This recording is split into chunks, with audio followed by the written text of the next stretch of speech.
Hello, everyone. Thank you for all who are checking it out live or who will be watching the replay later on. So I'm so excited that you've been tuning into this series. And today is part 3, the final part of our series. Why am I overwhelmed and overreacting? So I got a lot of feedback a few months ago about this particular topic. So I wanted to address some things and give you guys some strategies that I hope will help you as you go into the new year to not feel so overwhelmed and to not have that feeling like you want to overreact. So I'm excited to share about part 3 with you, and today we're going to be talking about people pleasing. And this is a big one for me. This is one that I've really had to overcome and was a big deal for me. So I'm excited to share some strategies with you to help with that people pleasing. So people pleasing can contribute to how we feel that overwhelm. It's a lot of pressure that we put in ourselves. So that's a tongue twister. People pleasing is basing your decisions off of what you think will make other people happy, because making other people happy and keeping the peace is what's most important to you. So you'll do whatever it takes to make other people happy because that's really high on your importance list, that you want to make them happy. Trying to keep everyone happy, however, is a huge and seemingly impossible task, and it contributes a lot to those feelings of overwhelm. So eventually it can lead to feeling I can't do enough. It's just too much. There's just this high pressure you have on yourself to try to make everyone happy. And it feels like it's just too much. That can feel very overwhelming. So for me, it would show up very strongly around the holidays when we were trying to get together with all of our family and make sure all of the schedules worked out and that we spent enough time with everyone. The pressure that I put on myself to try to make everyone happy and to make sure everyone else's plans and desires were taken care of. That was just too much for me. I started not liking the holidays. I started not looking forward to the holidays because I would just feel that pressure. It just felt like too much. So I put other family members' needs above my immediate family's needs and my own. So in this process, I was neglecting my own happiness and making a decision that I knew was not best for me and my husband and my kids, just because I wanted to ensure that someone else wasn't mad or disappointed. So it was a struggle for me. So because I got some coaching around this, I found that it's actually me trying to control their emotions. Trying to control them. That really kind of surprised me. I never thought about it that way before, but I was trying to control other people's emotions and so that I can maintain a sense of peace around me. But in reality, I'm the one who ends up not feeling peaceful because I'm taking on the responsibility of managing everyone else's emotions. So I learned to realize that the feelings that I am responsible for are my own. So that's what I'm responsible for, are my own feelings. And am I allowing others to be free to feel their own emotions? Because I was trying to control that. I didn't want them to feel a certain way. So I would do what I could. I would change my decision to try to let them not feel a certain way. So I was controlling that. I wasn't allowing them to be free to feel their own emotions.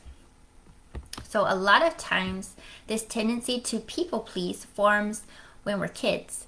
We want to please our parents and those closest to us because there's a primitive part of our brain that says it's for our safety and for our survival to be accepted and not rejected. So it's just kind of a natural way that our brain forms sometimes. It's kind of, there's a part of our brain that goes, this is for your safety and your survival, to make sure that those around you are happy. So I want you to ask yourself, does that still serve you well? It served you in the past, but is it necessary and healthy for you now that you're an adult? So maybe that really served you well when you were a kid, but as an adult now, is it necessary and is it healthy for you now? And sometimes fear plays a part and keeps us holding on to this belief. But what would actually happen if you don't do what they want, but chose what was healthy for you and your family and what worked for you and your family? What would actually happen? Because sometimes we're afraid, oh, I can't even, think about that. I have to make them happy. Well, what would actually happen? Would they be upset? Would they be disappointed? What would happen? And then what would happen after that? And then what? So when we ask those questions and then ask, okay, then what? The answer is usually not as scary as we first assume. So sometimes it's like, oh, this crazy thing will happen. My world will explode if I say no, if I choose what's best for me and my family. But really, when we think it out, it's like, okay, this would happen, and then this would happen, okay, and this would happen. So it's usually not as scary as we first assume, but we kind of have to drain that drama out of that fear. So if you're worried that a person will feel mad or disappointed or etc., whatever emotion that might be, what if you can assume that they're doing the best they can with the tools that they have available to them? I'll say it again. What if they're doing the best they can with the tools they have available to them? What if they're dealing with things the only way they know how? What if they're doing it in a way that they only know how, they don't know any differently? Maybe that's how they grew up, that's what they developed over time, and that's just how they deal with things now. They don't know any differently. What if they need to feel the way they feel? So that question was really freeing for me. What if they need to feel that way? What if that's okay? Is it okay for them to feel that emotion? What if it creates a healthy boundary? What are some of the positives that could come out of that? What if they need to feel those emotions to heal and to grow? And what if you are denying them that growth by trying to control their emotions? If they're never allowed to feel that way, if everyone around them is trying to make sure all the time that everything is taken care of and okay, what if we're actually denying them that growth by trying to control their emotions? So just some things to get you thinking. So I'll give an example from just yesterday. So yesterday, my husband was feeling a bit low and kind of distant from me yesterday, and he wasn't really feeling like talking about what was going on at the time. And the day before, I had made a decision that I knew was healthy for me and my emotions. And so I started the day really happy, but he did not. And so with my old thoughts, I would think that he was feeling that way because of something I had done or I had not done that was causing him to feel that way. And I would heap guilt upon myself, trying to guess what was wrong and assuming that I was the cause of it. And I would try to do something to fix it. And I would also feel guilty about the decision I had made that was healthy for me emotionally.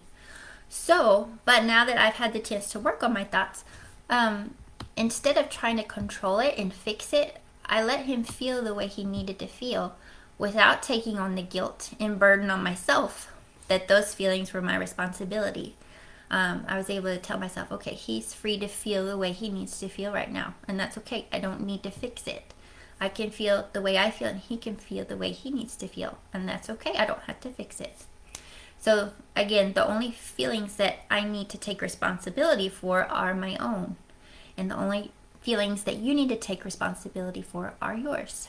So ask again, are others free to feel their own emotions? So there's some freedom there, and it takes a lot of the pressure off. So freedom from this also comes in our relationships with our friends and our other family members, or those closest to us. It's being able to make a decision based off what is best for you and your family, instead of trying to control those friends and family members' emotions by always doing what they want when they want. So here's another example from earlier this year of planning a family gathering for a birthday. I knew there were certain dates that worked well for my family, or my husband would be off work, or the kids wouldn't be tired from school. I had some dates that will work for us, and so I offered those and was able to stand firm on those, instead of trying to please family members, trying to conform to what they wanted. So before this, I would do whatever they wanted. They would throw out a date, and I'd say, sure, we'll make it work, however we can. Even though I knew that my family and I would probably be miserable. My husband would have to take off early from work, or he'd just be coming from work. We had school that day, and my kids would be really tired. But I would do it anyway, just to make that other person happy. So allowing, being able to take a stand and, say, well, this is what works for us, and this is what we can do.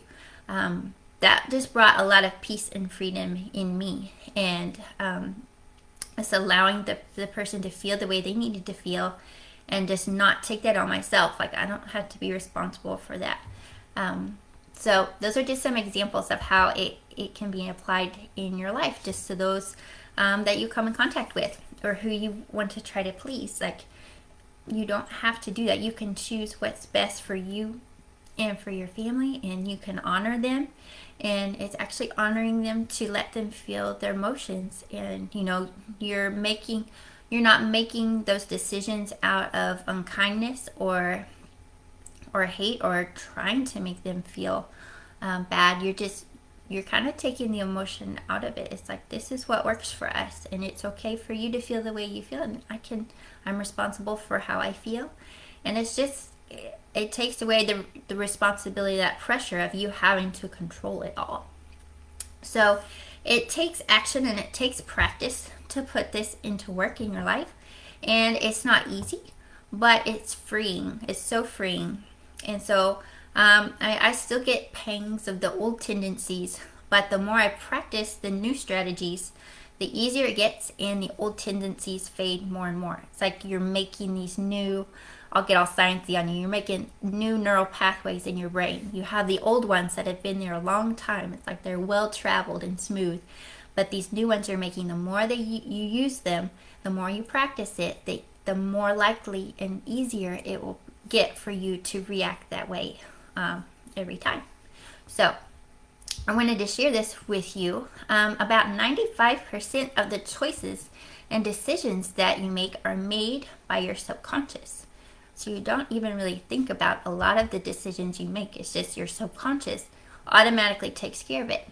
And your subconscious is fully formed by the time you're about 8 years old. So if you think about it, you effectively have an 8-year-old running the show in your brain. It's kind of crazy to think about. So as a covenant life coach, that's what I help clients with. I help them rewire their subconscious to empower them so that they can accomplish their goals. So when you think about your goals, are there some thoughts or beliefs that hold you back from going out and getting them?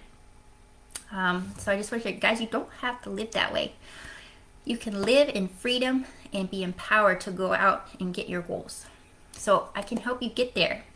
So send me a message and we'll talk. I'm offering a complimentary one-on-one goal setting strategy session to everyone in the group. And what we'll do during the session is we'll take a look at what your goals are, and we'll look at what's holding you back from those goals. And we'll look at how to change that around so that you can move forward. So send me a message and we'll get it on the calendar. And guys, it's almost 2022. What if you could step into those goals and dreams that you have and find more freedom in your life this next year? What if you could have that freedom this next year? What if you don't have to wait? What if it could happen now? So how valuable would that be to you and to your family? So I just want to encourage you with that. You can sign up, we'll get on a call and we can talk about how that could happen. So you don't have to wait, and I'm so excited for you guys. So thank you so much for joining me on this series, and I hope you have a blessed and awesome week and a happy and blessed new year. So thanks guys so much, and I'll talk to you soon.